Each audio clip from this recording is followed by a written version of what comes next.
In today's episode, this is part 2 of my Get Ready With Me series on how I prepare for a webinar using generative AI. Let's continue. In a lot of ways, the ways that companies and corporations tend to address legal and regulatory stuff is trying to circumvent regulations and do so in a way that is beneficial to the corporation, but at the expense of the general public. And this is true across industries. It's not unique to the hospitality industry. It's everyone. But in the interest of using AI ethically, we would like to discourage people from using it to manipulate the law any more than they already are. People will anyway, but I don't have to tell them that in a webinar. So we'll skip past that. Brand oversaturation. Now, this is a pretty easy one where dealing with your brand and your marketing. How do you do brand positioning? How do you do stuff like that? So this is going to be some good, useful things. So we've got our major issues. Let's go back to our presentation now. We're going to set up some of the use cases we talked about. So let's talk about dealing with recruiting issues, brand, what do I want to call this? Brand differentiation.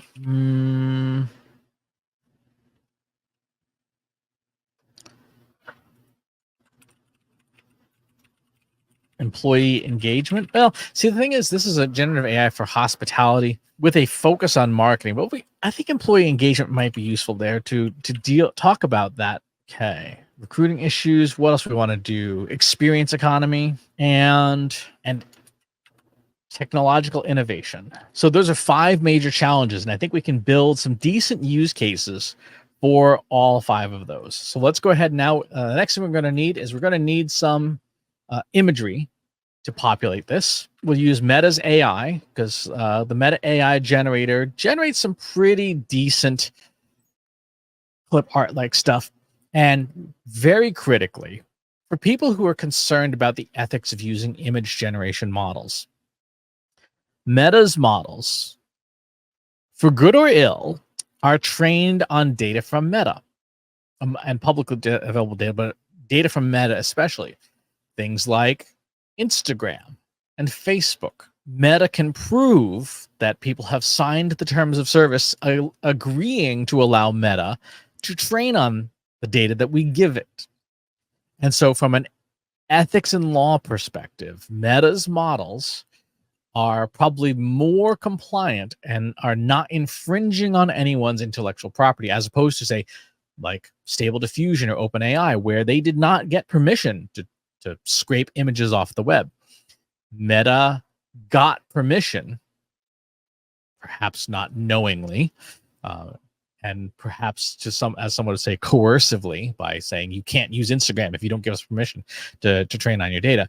But at least there is a paper trail that says, yes, we had permission to use all these images you uploaded to Facebook over the last 20 years to train our AI. So the image quality, you'll see some fun stuff, but we'll go ahead and build some of the art for this.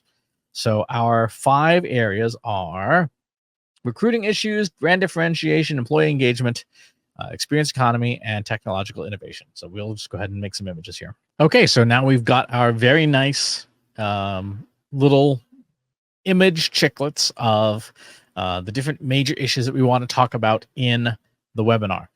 Recruiting issues, brand differentiation, employee engagement, the experience economy, and technological innovation. We're going to remove this slide on sales hacks because we don't need it for this talk. That was for real estate and sales. Our screenshots of our major services still look pretty good, so we can go skip past that. Let's see, Watson X. This screenshot is out of date, so it is time to update that. Okay, this is now up to date. We can see that it has the current models that are available in Watson X. Something like that, you'd think it's not a big deal, but it is one of those things where if you're making a talk to an audience, and potentially in that audience is someone who has experience in the field, in this case, generative AI, it's a good idea to make sure that there are little nods to the level of expertise and that you should have for a talk. So having screenshots that are, 2 years old in generative AI would be a pretty obvious indicator that you haven't updated the talk. And if the material isn't fresh, maybe the ideas aren't either. Keeping even just things like screenshots relatively fresh is a great idea for subtly communicating that, yeah, this thing is up to date. Let's continue through our regular stuff on the way LLMs work. Is still pretty good, although I think I might want to do a new dump truck picture at some point, but not today. That's a photo from the State Library of Victoria. That's generated, let's see, prompt engineering. So I like to do the word cloud activation here for basically explaining how models synthesize outputs. And then we get into our 3 most basic screenshots, which talk about prompt length. These get updated for every single talk because it's just a basic good idea.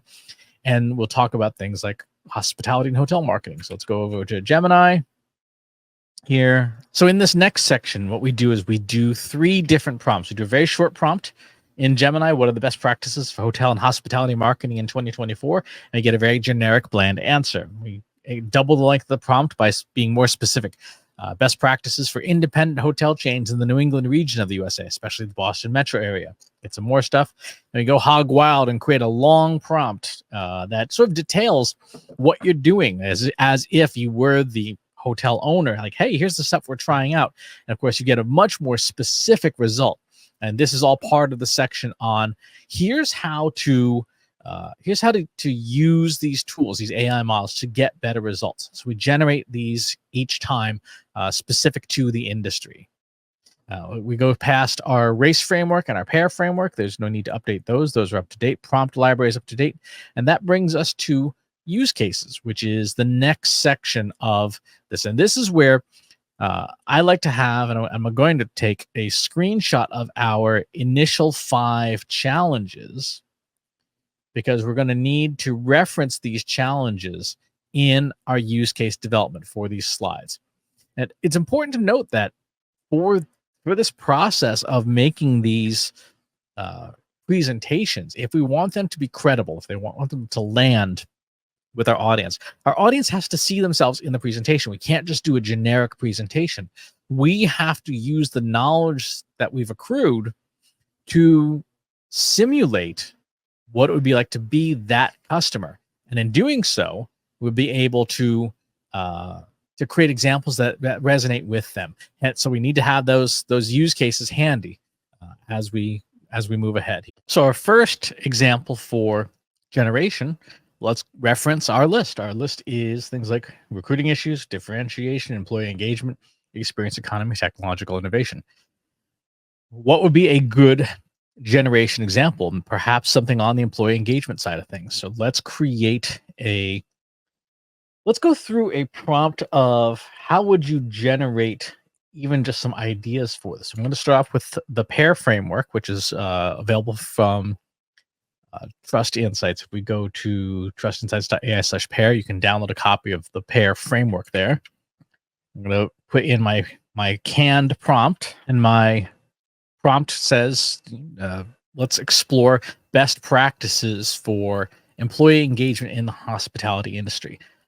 Recognition and appreciation, development and growth opportunities, open and transparent communication, empowering employees through autonomy and decision-making, work-life balance and well-being, common mistakes less experienced practitioners make, underestimating the value of development, failing to communicate effectively, micromanaging a stifling initiative, neglecting work-life balance, things generally believed to be true but are actually false, high salaries equals high engagement, it's solely HR's responsibility, etc. Things generally believed to be false but are actually true, tangible ROI, small gestures of appreciation have a big impact, and so on and so forth. Lead by example, celebrate success, empower employees to be problem solvers, never stop learning.